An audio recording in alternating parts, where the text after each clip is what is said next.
Et donc le tout premier invité s'appelle Eva Kalala, secrétaire national de l'UDPS. Il a été débauché, il a transhumé, il a déserté Deo Bizibou. C'est à lui de répondre à ces questions, mais il est là avec nous. Bonsoir, bienvenue à vous, Maître Eva Kalala. Merci Gaëtan. Alors, j'ai évoqué des sujets principaux dont on va parler, mais un sujet qui fait la une sur les réseaux, sur Twitter particulièrement, c'est ces deux communiqués des deux secrétaires généraux de votre parti politique, un supposé intérimaire et un supposé sortant. On ne sait vraiment pas qui les dirige. Et finalement, il y a vous aussi qui avez fréquenté et côtoyé les deux. Qu'est-ce qui se passe au juste? Merci d'aborder le sujet, Gaëtan. Ouais. C'est une occasion pour moi de m'exprimer encore une fois longuement sur ce sujet. Premièrement, en homme de conviction, je suis attaché au débat. Ouais. Et une fois que le débat aboutit à la lumière, je m'accroche à la lumière. Alors, même si c'est s'il vous plaît, j'ai encore un souvenir. Laissez-moi avancer. Je vous avais reçu ici au lendemain de la réunion de la convention qui avait destitué Augustin Kabouya. Tout à fait. Et je vous ai vu défendre Deo Bizibou. Aujourd'hui, vous êtes avec Augustin Kabouya. Comment comprendre ça? C'est de ça que je parlais exactement. Si vous m'aviez laissé finir, vous auriez compris. Je suis un homme de conviction et en homme de conviction, je suis attaché au débat. On ne peut pas être un homme de conviction et ne pas accepter le débat. Et dans le débat, lorsque vous comprenez la vérité, vous vous y accrochez. C'est exactement ce qui s'est passé. J'ai eu des échanges avec les combattants, avec d'autres cadres du parti, et d'autant plus que j'anime le département qui détient, qui est le gardien même de la juridicité de tout ce que nous faisons au parti. Je vous dis que la légalité est du côté d'Augustin Kabouya. Vous avez gardé votre fonction. Vous avez gardé la fonction de secrétaire national en charge de la justice et des droits humains. Absolument, incontesté de gauche, incontesté et à gauche et à droite. Laissez-moi avancer. Comment expliquez-vous aux combattants qu'un juriste comme vous a fait une erreur d'appréciation, de jugement d'une affaire juridique?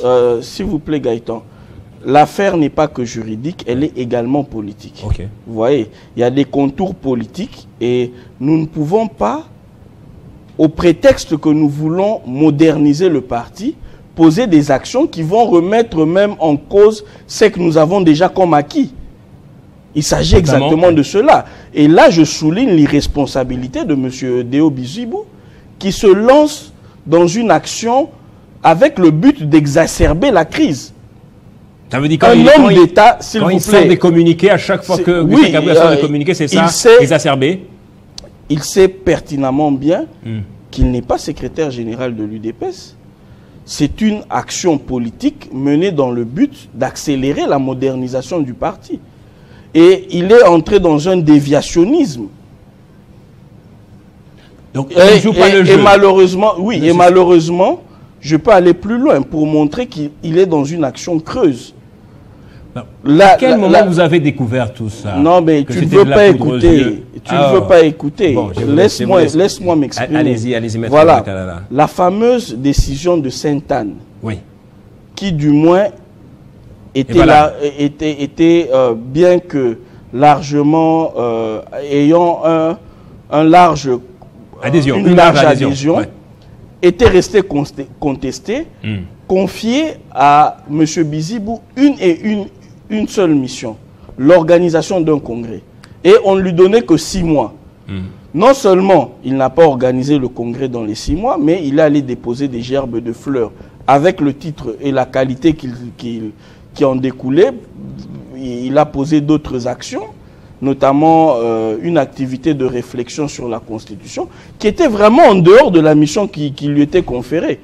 Donc c'est vraiment quelqu'un qui est en train de dépasser les limites. Excusez-moi de vous interrompre, si je vous comprends bien, maintenant là, Deo Bizibou est dans l'illégalité. Est-ce que tu peux me laisser arriver au bout de mes idées?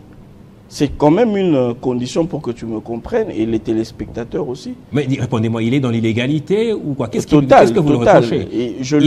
Il était bien au départ. Je lui reproche sur le plan politique de ne pas se comporter en homme d'État parce que, hormis le fait qu'il y va un peu en essayant de s'aborder même la nature et la consistance du parti, mais il est membre du cabinet du chef de l'État. Et en tant que tel, il a certaines astreintes. Il ne peut pas se livrer à la guerre des communiqués. Non, il y a des choses qu'il ne peut pas faire en tant que membre du cabinet du chef de l'État. Et on l'attend à ce titre-là sur les résultats dans le collège auquel il appartient. C'est là-bas qu'il doit donner des résultats. Il ne doit pas abandonner cette tâche-là sous prétexte qu'il va venir sauver l'humanité. Sauver le parti au pouvoir. Non, mais écoutez, il est dans une sorte d'illusion, d'après vous. Hormis cela, j'aimerais éclaircir autre chose.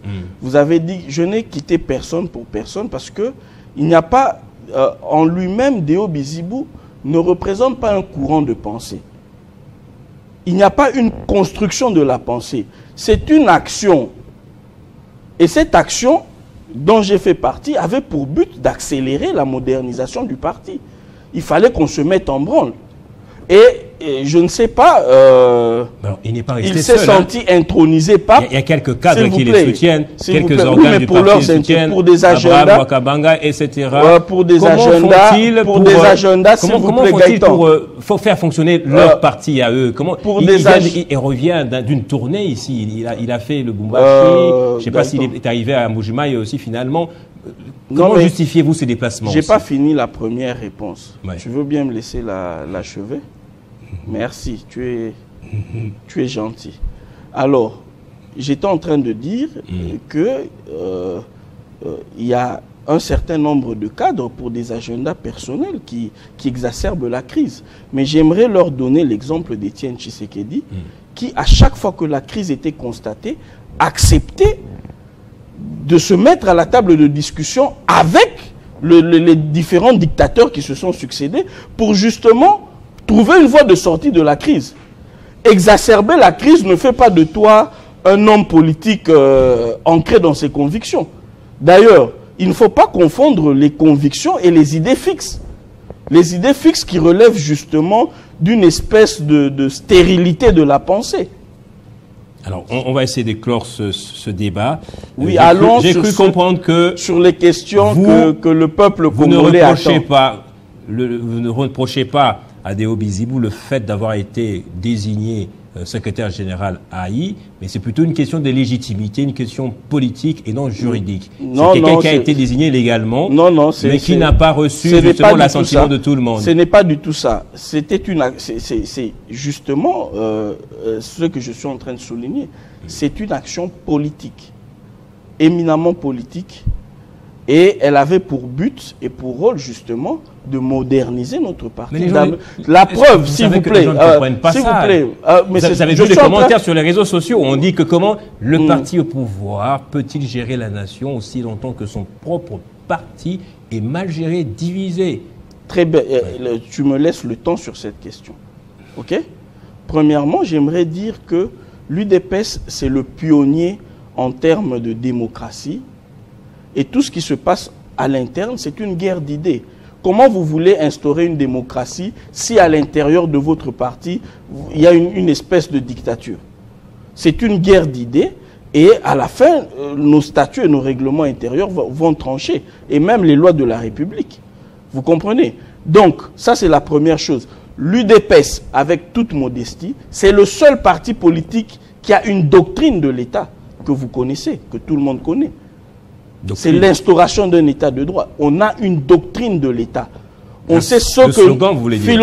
Pardon? Le slogan? C'est pas un slogan, mais tu sais ce qu'il y a comme différence entre un slogan et une doctrine. Oui. Nous avons une doctrine de l'État. Nous savons ce que doit être l'État. Et nous pouvons l'expliquer dans cette formule très simple que tu appelles slogan. OK? Et c'est le seul parti, à ma connaissance, qui a une doctrine de l'État et qui peut affronter ces enjeux et ces défis majeurs que le pays est en train de traverser. Les autres partis politiques, ils feront leur temps, Dieu voulant, mais pour l'instant, il n'y en a pas un qui arrive à la cheville de l'UDPS. Et je peux vous dire ici, en vous rassurant, que nous allons relever un à un tous les défis qui vont se présenter et le pays et le parti en sortira encore plus fort. Alors, Si vous me permettez une petite dernière question à ce sujet avant de passer à autre chose, vous pouvez répondre en peu de temps. J'étais surpris, moi, de voir les élus nationaux de l'UDPS et de l'ensemble de la mosaïque participer à cette réunion convoquée par Augustin Kabouya. Par le secrétaire général faisant office de président AI, Augustin Kabouya. Nous, journalistes, on ne sait plus à quel sein se vouer. Non, mais un journaliste, c'est un chercheur. Oui, mais alors, si tu ne sais pas dans le document du journal officiel qui engage l'UDPS, je suis au regret de constater que tu ne fais plus tes recherches. Mais oui, on attend qu'il change. Et d'ailleurs, je vais aller plus loin. Je pense que je suis très informé sur la question. Un des grands soutiens de cette défection-là a posé une question à une des autorités dont je tais le nom pour savoir s'il fallait entériner les décisions de la convention de Sainte-Anne. Et la réponse était claire. On a une, pour ne pas dire des autorités de référence, et en quoi sont-elles une référence pour nous si on peut prendre des voix sans leurs indications, sans leurs orientations? Alors, j'étais surpris de voir autant de députés à cette réunion, convoqués par le secrétaire général. Mais c'est le seul que nous avons. Je ne dirais pas sortant, Augustin Kabouya.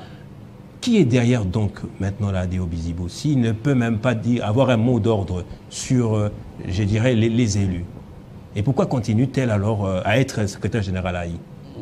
Est-ce de la masturbation? Il est le seul à pouvoir répondre, mais je vais vous dire que les députés sont réellement attachés à leur parti et ils sont venus répondre à cette invitation. Et d'ailleurs, au cours de la discussion, nous avons relevé, j'ai participé à l'échange, et nous avons relevé beaucoup nous avons épinglé beaucoup de choses, entre autres l'indiscipline notoire dont fait preuve M. Déo Bizibou, de surcroît conseiller dans le collège du chef de l'État. Voilà, ça reste une affaire interne que nous suivons de très près, mais qui malheureusement alimente beaucoup de commentaires et beaucoup de dires sur les réseaux sociaux et dans l'opinion nationale. On va passer à autre chose. Ce pugilat, cette crise, ce bras de fer entre l'Assemblée nationale et la Cour constitutionnelle, vous êtes juriste, donc bien placé pour nous éclairer. Si demain, Matata Ponyo est copé d'une quelconque sanction, qu'est-ce qui va se passer? Notre justice en sortira-t-elle grandie ou réduite d'après vous? Alors que les élus, le bureau de l'Assemblée nationale a demandé à ce que l'on lève officiellement les immunités d'un élu. Je vais aller en deux séquences. Oui. La première séquence, je pense que quand nous avons une justice, nous acceptons en tant que Congolais, nous nous y soumettons tous. Et je pense que c'est la même justice qui a confirmé les résultats des élections qui ont fait de l'ex-premier ministre Matata député. Donc c'est une justice en laquelle il a foi, parce qu'il a accepté que cette justice le confirme comme député. Ça, c'est le premier élément. Le deuxième élément, qui n'est pas le moindre non plus, c'est celui des immunités, parce que c'est celui-là qui déchire l'Assemblée nationale et la Cour constitutionnelle. Il faut retenir que les immunités, c'est un préalable à l'action judiciaire. On ne peut pas les lever, on ne peut pas lever les immunités pendant que l'affaire est en cours. Et je pense qu'il n'y a pas eu deux actions publiques, c'est l'action publique qui a été actionnée à l'époque. Cette action préjudicielle en question. Voilà, je crois que vous comprenez rapidement. Voilà. Donc il ne va rien se passer, en fait, ce ne sera pas une jurisprudence malencontreuse. Non, pas du tout, c'est du bon droit. C'est du bon droit. Oui. On n'aura pas à lever les immunités deux fois. Deux fois, oui. Oui, parce que le principe de cristallisation... Et Matata Ponyo pourra bien être condamné aussi. Non, ça, au fait, en tant qu'avocat aussi... Réclus. En tant qu'avocat, et de surcroît, secrétaire national, chef de département justice et droits humains de l'UDPS, je ne vais pas m'hasarder à annoncer un verdict. Je pense que la justice est mieux outillée que moi et qu'elle fasse son travail. J'ai dit, dans l'hypothèse où ça arrivait, il peut bien faire mais la prison. Avec des si, on refait le monde. On refait le monde. On refait le monde avec des si. Moi, je pense qu'il faut... On fait confiance à notre Est-ce qu'il peut y avoir un blocage à quelque part là? Que l'on refuse que Matata Ponyo puisse purger la peine qui sera prononcée en son encontre. Et je pense qu'il y a une démarche politicienne qui tendrait à diviser les députés en députés de l'Est et députés des autres contrées du pays. Et j'en appelle ici à la conscience de tous les députés en général et des autorités de l'Assemblée nationale. Il ne faut pas diviser les députés. Donc c'est un sujet clivant qu'il faut prendre au sérieux. Le clivage ne se fait pas sur le plan intellectuel. Parce que sur le plan, c'est ça, le clivage doit se faire au niveau des idées. Nous sommes une nation, nous sommes un corps, et on ne peut plus continuer à accepter des petits malins qui viennent nous diviser parce qu'ils ont des intérêts claniques et ethniques.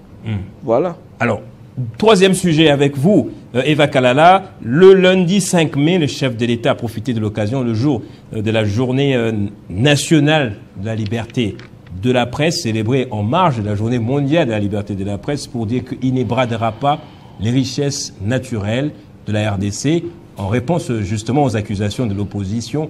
Aujourd'hui, on attend toujours qu'il y ait évolution dans les négociations. Apparemment, tout est au point mort, de part et d'autre, même au front là-bas, dans l'est du pays. Qu'est-ce qui se passe finalement? C'est quoi la suite? Ok, mais permettez-moi, avant de placer un mot, c'était la journée de la liberté de la presse. Ouais. Ça n'a jamais été la journée du libertinage de la presse. Ok. Alors, cette précision faite, je vais m'empresser de vous dire que le chef de l'État s'active et ne dort pas pour ce dossier tant qu'il n'y aura pas une paix totale et une paix pérenne. Il ne va pas se reposer, il ne ménagera pas ses efforts. Il y a les drafts qui ont été envoyés de part et d'autre. Et je pense qu'à mon niveau, je ne vais pas me risquer d'aller plus loin dans les commentaires, mais on peut rassurer la population, on peut rassurer tous les Congolais que la démarche ne s'est pas arrêtée, elle n'est pas butée. Nous sommes en train d'avancer et je pense qu'on va atterrir au mois de juillet. Donald Trump a pu signer aujourd'hui, même avec l'Arabie Saoudite, un gros deal de 140 milliards de dollars. Les deals avec les Ukrainiens, ça avance très bien. En RDC, apparemment, à Doha, on négocie difficilement. Avec le M23, on est comme dans une sorte de brouillard. On ne comprend pas ce qui se passe concrètement. Oui, je pense qu'il faut scinder les choses et que le propre d'une stratégie, qu'elle ne soit pas comprise à l'avance, il faut du temps pour que les choses se dessinent clairement. Il y a effectivement ces discussions-là à Doha. À quoi elles vont aboutir, Dieu seul sait. Mais il y a le deal. C'est une diversion apparemment ces négociations à Doha. Pas du tout. Je ne me permettrai pas de dire ça. Il y a des officiels congolais en mission qui ont cette charge-là, cette tâche-là. Alors, il y a le deal avec les États-Unis qui m'intéresse le plus, moi, au plus haut niveau, et qui est en train d'avancer. Je ne vois pas où est le problème, étant donné que c'est vraiment dans la perspective de la résolution globale de la crise qui a toujours persisté depuis plus de 30 ans, il faut le préciser. Ça fait plus de 30 ans que l'Est du pays pilule de groupes armés qui vivent du trafic de richesses du sous-sol, et que ces mêmes richesses étant un atout, l'atout a pour vocation d'être utilisé pour nous amener vers nos aspirations. Et je pense que c'est ce que nous sommes en train de faire. Alors, on a dit ici que Paul Kagame était isolé diplomatiquement, surtout après la rupture des relations diplomatiques avec la Belgique. Mais aujourd'hui, ce n'est pas le cas. Il reprend du poids de la bête. Il a même signé un autre contrat avec des clubs européens. Il a organisé un forum ici, qu'il attend d'autres forums également. Cyril Ramaphosa a été vu aux côtés de lui, et c'est le même Paul Kagame qui va co-gérer, d'après les dires de l'opposition, nos richesses. Finalement, Félix Tshisekedi est en face d'un Paul Kagame toujours tout puissant. Je pense que l'opposition actuelle est dans une démarche de désinformation. Et ce qui est triste et malheureux, il n'y aura pas de cogestion de richesses avec le Rwanda. Simplement, il y aura une entente sur des axes précis. Et ça, c'est naturel. Je pense que toutes les guerres mondiales que nous avons connues, c'était les pics de violence que l'humanité a eu à connaître, en tout cas de cette époque contemporaine, se sont soldés par des arrangements, par des accords. Parce que nous ne pourrons pas faire en sorte que le Rwanda n'existe plus à notre frontière. Nous sommes, c'est un impondérable, nous sommes obligés de partager cette frontière-là à vie. Et voilà, il faut des autorités courageuses pour pouvoir sortir les deux pays de ce cycle répétitif de violence. Donc le chef de l'État avait tenu des propos populistes, ou à tort quand il disait que lui et Paul Kagame ne se reverraient qu'au ciel, qui pourrait lancer des assauts contre le Rwanda. Vous avez ou qu'il faudrait vraiment faire la guerre. Vous avez une sélection à géométrie variable des informations. Le président a dit ceci, et je m'en souviens très bien. Le préalable, c'est rencontrer Paul Kagame pour lui demander pourquoi il tue mon peuple. Vous vous en souvenez? Voilà. Et c'est ce qui est. Et c'est ce qu'il a fait. Il n'y a pas que ça. Oui, vous pouvez. Faites votre liste, je vous amènerai les réponses. Alors, donc, en avançant très rapidement, vous comprendrez que c'est une proposition qui avait déjà été faite en amont. Le président avait proposé aux autorités, aux autorités belligérantes du pays voisin que vous connaissez, de justement avoir des accords économiques qui permettraient de vivre dans une interdépendance croissante qui empêcherait l'un et l'autre de se faire du mal. Voilà. Alors, Human Rights Watch a dit également que ces négociations de Doha et de Washington consacreraient l'impunité parce qu'on présente la RDC comme un gâteau, on fait asseoir tous les belligérants, c'est fini, c'est parti, dans les mines, au pouvoir ici, dans l'armée. Alors que répondez-vous à ça? Je n'ai pas à répondre parce que Human Rights Watch, je sais que vous avez fait de bonnes études, le verbe est conjugué au conditionnel. Ça veut dire qu'elle émet elle-même, cette organisation, des réserves.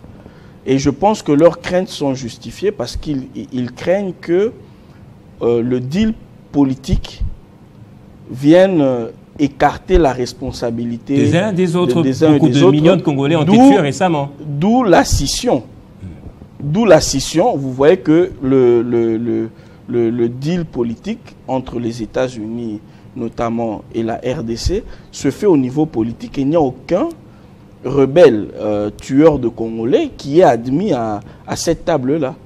Donc je pense qu'il faut qu'ils ont parlé au conditionnel. Les rebelles sont à Doha. Bien choisi. Est-ce que si Washington réussissait que Doha échouait, on aura la paix ici en RDC, c'est possible? Vous comprenez assez bien que Doha, ce n'est pas Washington. Et qu'il y a une démarche qui se fait justement... Ce sont des négociations complémentaires. Voilà, appelons ça comme ça. Et que la discussion se fait avec celui que nous avons considéré comme l'agresseur principal, qui est le Rwanda. Mais le chef de l'État, Félix Tshisekedi, a rencontré pour la première fois Paul Kagame, c'était à Doha. Et on attend une rencontre cette fois avec Paul Kagame à Washington. Ce sont les mêmes négociations qui sont appelées à réussir. Absolument. Donc ce sont les rebelles qui vont venir ici. Non, le sol congolais. S'il vous plaît. Pour co-gérer le pays. S'il vous plaît. Il y a une différence entre un agresseur et un rebelle. Vous êtes d'accord avec moi? Et si ma terminologie ne me trahit pas, je pense que vous auriez dû parler d'agresseur. Oui, en face de nous, quand on a les autorités rwandaises, ce sont nos agresseurs. Voilà. Il n'y a pas que les autorités rwandaises, il y a des Congolais aussi. Bon, aux États-Unis, il y a des Rwandais. Voilà. À Doha, il y a des Congolais. Mais je parlais des États-Unis, justement. Voilà. Alors, pour terminer, il y a des questions que se posent aussi les Congolais. Comment ça va se faire? Comment ce retour de la paix sera effectif ici en RDC? Est-ce que la présence seule des industries américaines extractives des mines suffirait pour qu'il n'y ait plus jamais de présence des rebelles ou des groupes armés? Oui, ou sinon, comme certaines langues le disent aussi, on va recourir à une autre milice américaine, comment on l'appelle, la fameuse milice, là, le Blackwater, je pense. Oui, je pense que je suis de l'école qui pense que c'est avec la force qu'on peut créer la sécurité et la paix. Et vous savez de quel appareil, bon, je ne vais pas entrer dans les détails, je vais simplement dire que nous sommes dans un élan de réforme de notre armée et des services de sécurité qui vont justement à terme nous permettre de sécuriser entièrement nos frontières et l'ensemble du territoire national, et qu'il y aura effectivement cette paix annoncée par le chef de l'État. Alors, c'est comme ça que ça va se faire. C'est comme ça que ça va se faire. Pour l'instant, nous faisons avec ce que nous avons et nous avançons pour amener notre peuple vers ses aspirations les plus profondes. On va parler de l'état des routes maintenant, ici dans la capitale. J'ai une sœur qui vient de quitter le Kinshasa plutôt pour l'est du pays. Et pendant son séjour ici, elle a déploré une chose, c'est l'impraticabilité des routes, accompagnée des embouteillages, etc. Et moi-même, je suis passé récemment à Beaumarchais, je n'ai pas vu de route. Et pourtant, autrefois, il y a 4 années, j'y allais, je prenais Cabina, soit Kabambaré, je prenais l'avenue de l'Aviateur. Aujourd'hui, c'est pratiquement une commune enclavée. En 6 années, l'UDPS n'a pas pu relier ne serait-ce les communes. Qu'est-ce qui ne va pas? Je pense que l'UDPS, effectivement, il travaille et les paisibles citoyens auront des solutions idoines et efficaces très rapidement. Simplement, il y a un ordre de priorité. Il y a un ordre de priorité et il y a des ressources limitées. Il faut intégrer cela à l'analyse, mais ça ne nous dédouane pas de ce que nous devons donner à ce peuple, à ces citoyens qui ont autant souffert. Donc, je pense qu'avec le gouvernement d'union nationale, nous allons encore hausser le niveau. On ne dit pas qu'il est bas, nous allons le ramener encore plus haut, justement pour répondre à toutes ces questions-là. C'est une question d'efficacité. C'est la faute à la guerre, donc? Je sais, au fait, chacun comprend. Ou encore, un membre de l'UDPS a dit, lorsqu'on met en place un projet d'utilité publique, quand l'argent est décaissé, on se le partage d'abord, et ensuite les projets après. Vous voulez parler de la Nicolas dernière Kazadi qui a participé justement à cette réunion-là d'Augustin Kabouya. De l'excellence Nicolas Kazadi. C'est ça l'impunité dont on parle aussi. Je refuse avec c'est ce qu'a fait l'UDPS. Je refuse avec toute mon énergie que vous m'entraîniez dans une guerre de palais.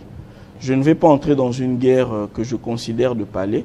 Je vais rester sur ce que les Congolais attendent de l'UDPS.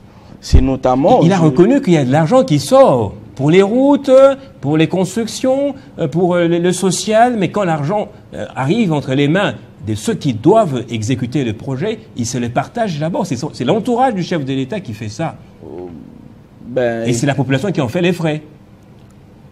Vous parlez de cet entourage, mais qui ne reste pas à l'abri de sanctions. Et donc, je pense... Ça ne vous émeut pas? Ça, vous dites? Ça ne vous émeut pas?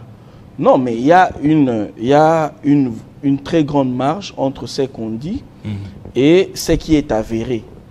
Je pense qu'en tant que journaliste, vous savez, il faut éviter de dire des choses quand vous n'avez pas étayé les preuves et vos moyens de défense. Donc, je ne vais pas aller glisser sur un terrain que je considère comme étant une guerre de palais, avec tout ce que ça implique.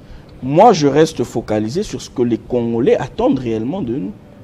Merci. Et je salue le fait que, avec l'avènement de l'UDPS, les langues se délient.